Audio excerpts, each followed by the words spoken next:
അങ്ങനെ പരാശരനും സത്യവതിയും കൂടി വഞ്ചിയിൽ യമുനാ നദിയുടെ നടുക്ക് മൂടൽമഞ്ഞുകൊണ്ട് കർട്ടൻ ഉണ്ടാക്കി അവിടെ വെച്ച് ബന്ധപ്പെട്ടു. അതിൽ നിന്ന് ഒരു പുത്രനുണ്ടായി. അദ്ദേഹമാണ് സാക്ഷാൽ കൃഷ്ണദ്വൈപായന വ്യാസൻ, മഹാഭാരതം എഴുതിയ ആൾ.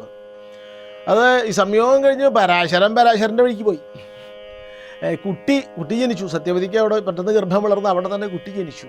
ആ കുട്ടി ജനിച്ച ഉടനെ അമ്മയോട് പറഞ്ഞു ഉത്തരായൻ, അമ്മേ ഞാൻ തപസ്സിന് പോവുക.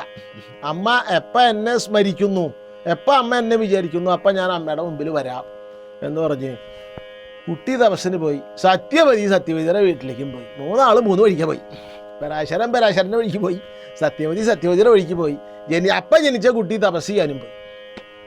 അങ്ങനെ അന്ന് മുതൽക്കാണ് കസ്തൂരിഗന്ധി, സത്യവതിക്ക് കസ്തൂരിഗന്ധം കൈവന്നു. അങ്ങനെ മാത്രം പറഞ്ഞാൽ പോരാ, ഈ സത്യവതിയുടെ കസ്തൂരിഗന്ധം 1 യോജന നിന്നാൽ ദൂരം വ്യാപിക്കും. അവളിൽ നിന്ന് 1 യോജന അകലെ നിന്നാൽ ഈ കസ്തൂരിഗന്ധം കിട്ടും. അപ്പോൾ അവൾക്ക് യോജനഗന്ധ എന്നൊരു പേര് വന്നു. കാളിന്ന് പേരുണ്ട്, സത്യവതി എന്ന് പേരുണ്ട്, ഗന്ധവതി എന്ന് പേരുണ്ട്, യോജനഗന്ധ എന്ന് പേരുണ്ട്.